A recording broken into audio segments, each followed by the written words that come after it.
kasi naulan ngayon, kaya maraming lumabas na ganito. Ayan siya. Ayan, marami siya.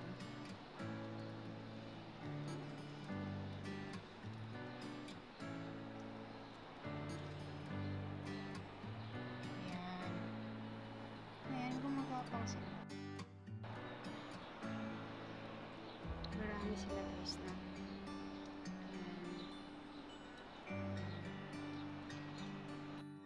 Ayan sila. Ayan, malaki diba? Hahay, shell. Kasi maulan ngayon. Ayun. Diba ang tipaklong sa atin marami? Saka malaki. Ito, maliit sila. Maliit yung ano nila ba?